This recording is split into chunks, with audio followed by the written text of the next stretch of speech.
बर्बरीक महाभारत के एक ऐसे पात्र हैं जिनका जिक्र तो ज्यादा नहीं आता, लेकिन उनकी कहानी बहुत ही महत्वपूर्ण और प्रेरणादायक है। वे भीम के पोते और घटोत्कच के पुत्र थे। उनकी मां अहिलावती एक नागकन्या थीं। इस अनोखे मेल से बारबारिक बचपन से ही बहुत शक्तिशाली और साहसी थे। उनकी वीरता और युद्ध कौशल का अंदाजा इसी बात से लगाया जा सकता है कि उन्होंने भगवान शिव की घोर तपस्या करके 3 ऐसे दिव्य बाण प्राप्त किए थे जो कभी निष्फल नहीं हो सकते थे। कहा जाता है कि उनके एक बाण से सभी लक्ष्यों को चिह्नित किया जा सकता था, दूसरे से जिन्हें बचाना हो उन्हें चिह्नित किया जा सकता था, और तीसरा बाण चिह्नित किए गए सभी लक्ष्यों को पल भर में नष्ट कर देता था। ये बाण चलाने के बाद वापस उनके तरकश में लौट आते थे। इसके अलावा उन्होंने अग्निदेव से एक अभेद्य धनुष भी प्राप्त किया था। इन दिव्य अस्त्रों के कारण वे अपने समय के सबसे शक्तिशाली योद्धाओं में से एक बन गए थे और उन्हें 3 बाणधारी के नाम से भी जाना जाता था। जब बारबारिक को अपने दादा पांडवों और कौरवों के बीच होने वाले महाभारत के युद्ध के बारे में पता चला तो वे भी इस युद्ध में भाग लेने के लिए उत्सुक हो उठे। उन्होंने अपनी मां को वचन दिया था कि वे हमेशा कमजोर पक्ष का साथ देंगे। इसी वचन को निभाने के लिए वे अपने 3 बाणों के साथ कुरुक्षेत्र की ओर चल पड़े। भगवान कृष्ण, जो बारबारिक की अपार शक्ति और उनके वचन के बारे में जानते थे, ने एक बड़ी समस्या भांप ली थी। उस समय पांडवों की सेना कौरवों से छोटी थी, इसलिए बारबारिक स्वाभाविक रूप से पांडवों का साथ देते और कौरवों की सेना को पल भर में नष्ट कर देते। लेकिन जब कौरव कमजोर पड़ जाते तो अपने वचन के अनुसार उन्हें पाला बदलकर पांडवों के विरुद्ध लड़ना पड़ता।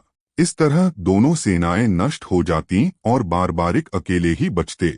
इस विनाशकारी स्थिति को रोकने और धर्म की विजय सुनिश्चित करने के लिए भगवान कृष्ण ने हस्तक्षेप करने का निर्णय लिया।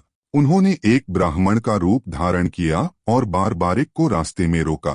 कृष्ण ने बारबारिक की शक्ति की परीक्षा लेने के लिए कहा कि वे एक ही बाण से पीपल के पेड़ के सभी पत्तों को छेद दें।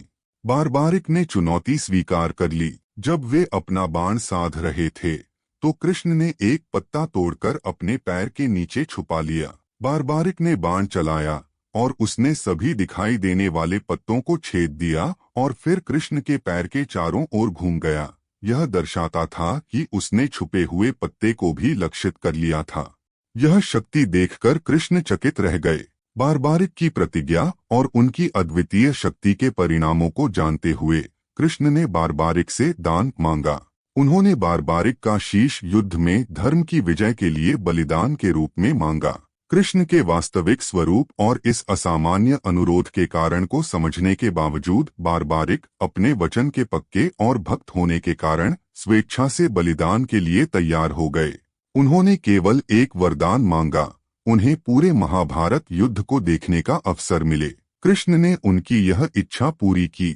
बारबारिक ने स्वयं अपने बाण से अपना सिर काट लिया और उनका शीश कुरुक्षेत्र के युद्ध के मैदान को देखने वाली एक पहाड़ी पर रख दिया गया।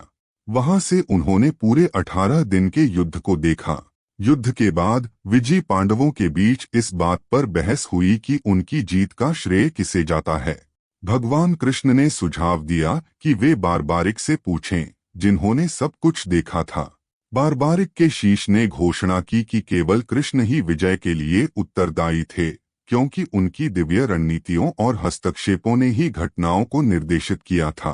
बारबारिक के बलिदान और उनकी अटूट भक्ति से प्रसन्न होकर भगवान कृष्ण ने उन्हें आशीर्वाद दिया और कहा कि कलयुग में बारबारिक खाटू श्याम के नाम से पूजे जाएंगे। वे विशेष रूप से कमजोर और दलितों के आराध्य होंगे और जो भी सच्चे मन से उन्हें पुकारेगा उन पर उनकी कृपा हमेशा बनी रहेगी। आज बारबारिक को खाटू श्याम के रूप में व्यापक रूप से पूजा जाता है, खासकर राजस्थान राज्य में। उनका मुख्य मंदिर खाटू में सीकर के पास स्थित है। उन्हें हारे का सहारा कहा जाता है और माना जाता है कि वे अपने भक्तों की मनोकामनाएं पूरी करते हैं। बारबारिक की कहानी धर्म की जटिलताओं, बलिदान के महत्व और उस दिव्य योजना की याद दिलाती है जो अक्सर रहस्यमय तरीकों से सामने आती है। युद्ध में सक्रिय रूप से भाग न लेने के बावजूद उनकी कहानी महाभारत के महत्वपूर्ण हिस्सों में से एक है, जो उनके निस्वार्थ कार्य और उन पर बरसाई गई दिव्य कृपा को उजागर करती है।